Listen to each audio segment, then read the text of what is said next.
Welcome back. For anybody just joining me, over the last few videos I've been talking about the abomination known as corporate personhood.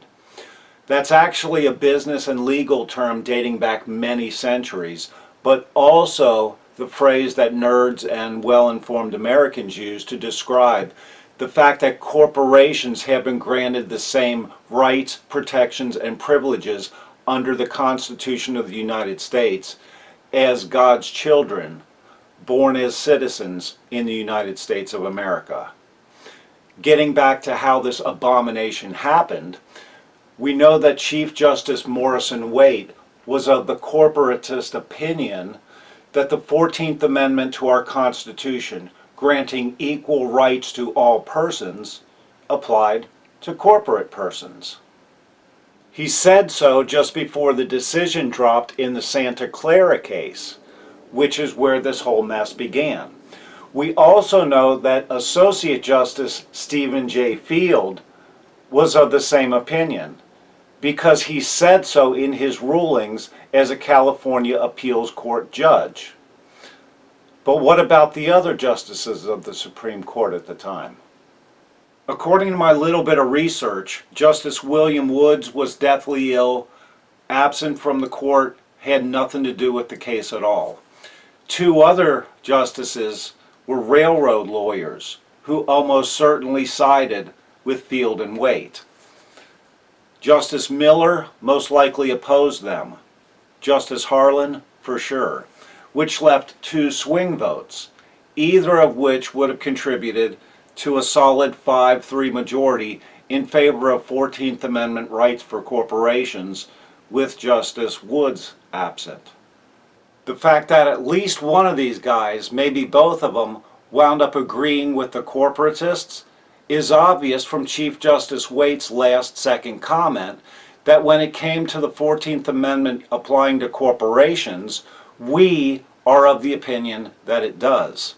Although that might sound like he was saying we all agree that it does, it only means that the majority of the court as a whole, agreed, which is why the people who disagreed would not have stood up and called BS on that comment.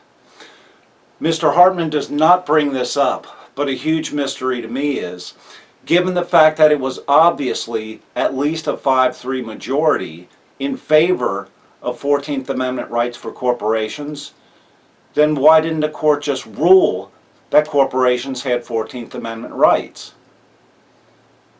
As a man who's familiar with both monkey wrenches and how things generally work, it's pretty obvious to me that somebody threw a monkey wrench in the works. Mr. Hartmann does not bring this up in his book, and we will unfortunately never know what was said when these 8 men met to discuss the Santa Clara case. But I have good reason to suspect that the monkey wrench was in the form of a man by the name of John Harlan. Harlan became known as the Great Dissenter for his dissenting, his opposing opinions in cases wherever majority rulings restricted civil liberties. And I'm sure that whenever somebody, likely Stephen Field, began discussion of the Santa Clara case by saying, well, I think we can all agree that the 14th Amendment applies to corporations, Harlan was the kind of man who would have spoken up. I don't think Harlan was the kind of man to wind himself up into full-throated outrage to rebuke Field with pure and honest fury, like our friend Delphin Delmas. I think Harlan was the kind of man who would have simply looked across the table at Field and said, "This court will grant corporations the same rights as God's children over my dead body." Like I already told the ladies, it was a different world back then, and Field would have known what Harlan meant if he said something like that. That's because years earlier, as an associate justice on the California Supreme Court, Field was challenged to a duel by a fellow justice. They both showed up, but they wimped out, I guess. Neither of them fired a shot, which is unfortunate because he might have been killed. Also, Field got his position as Chief Justice of the California Supreme Court after the previous Chief Justice had to step down, resign, and leave the state after shooting a man dead in a duel. Like I said before, we will never know what was said when the court met to discuss the Santa Clara case. All we know for certain is that the majority of justices were in favor of 14th Amendment rights for corporations. But that was not in the court's ruling. We also know that Justice John Harlan wrote the court's decision, in which there was not even a suggestion that corporations might have rights under our Constitution. Now, what do you think the reaction of a monumentally vain popinjay, also described as monumentally vengeful, would have been to the epic fail of a plan that he pretty obviously masterminded? Especially seeing how his wealthy, long-time, extremely influential friend wound up going home to California with nothing but a victory in what turned out to be nothing but a minor tax case. I'm thinking he was most likely apoplectic, and given the fact that the majority of justices clearly agreed that the 14th Amendment should apply to corporations, it would have been no problem for him to justify as true his belief that this should be printed in the official record, in the law books. He certainly knew the importance of headnotes. Hell, he without a doubt wrote the very first line that appeared in the headnote. The huge problem is, how the hell did he get the reporter of the court, J.C. Bancroft Davis, to send that lie to the publisher, knowing it was a lie? Mr. Hartmann shed some light on this by telling his beloved readers that long before J.C. became Chief Justice Waite's court reporter, he was a lawyer working alongside Morrison Waite on that famous case where the United States sued Great Britain for outfitting a Confederate ship during the Civil War.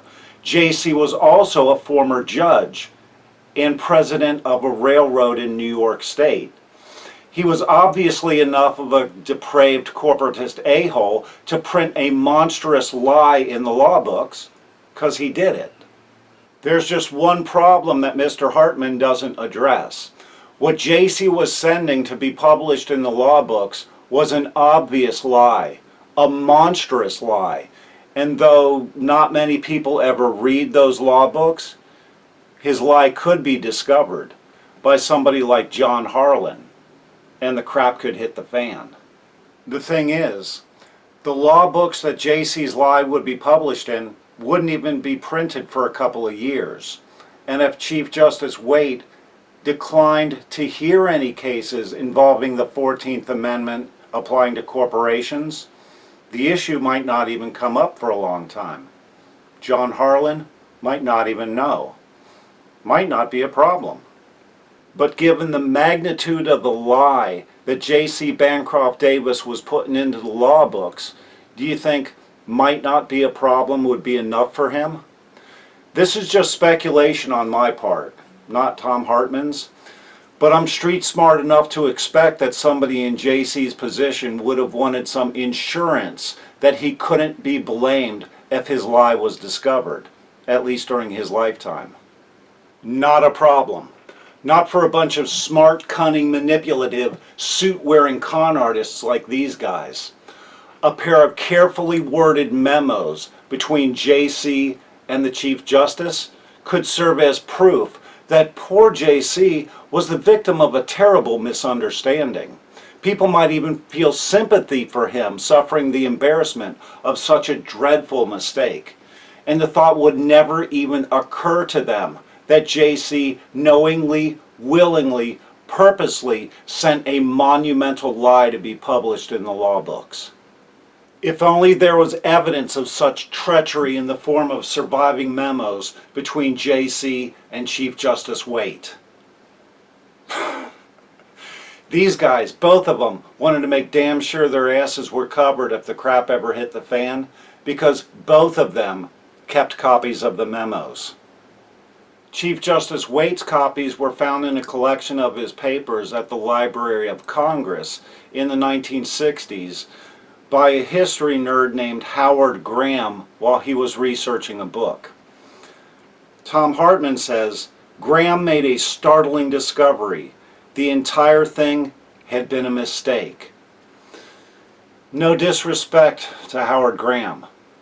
He got punked by pros into believing what he was supposed to believe, that it was all just a big misunderstanding. A gentleman named Michael Kinder found JC's copies at the National Archives in Washington, and those are the copies that Mr. Hartmann published here in his book. I don't have time to go through them, but you can find them at the Wikipedia page, Santa Clara County v. Southern Pacific Railroad. If you read them, make sure your mental razor is sharp, because this is some grade A sophistry. Mr. Hartmann has lots more good stuff here, including photos of the two corporatist a-hole politicians who worked to ensure that the 14th Amendment said persons and not the correct legal terms, natural persons or citizens, so it could later be argued to include corporate persons. Mr. Hartmann ends off this chapter on the Santa Clara case saying that the 14th Amendment to our Constitution, which had been written by and passed in Congress, voted on and ratified by the states, and signed into law by the President, was radically altered in 1886 from the intent of its post-Civil War authors. The important point that I want to make is, in altering the intent of the 14th Amendment to our Constitution, corporatists pulled off what was essentially a partial coup d'etat, defined as an illegal, unconstitutional seizure of power by a political faction, in this case, corporations. We the people, the legitimate governing authority in America, we were not completely removed from power, but with the seizure of power by corporations and their bought and paid for politicians in Washington, our own power has been diminished to the point of insignificance.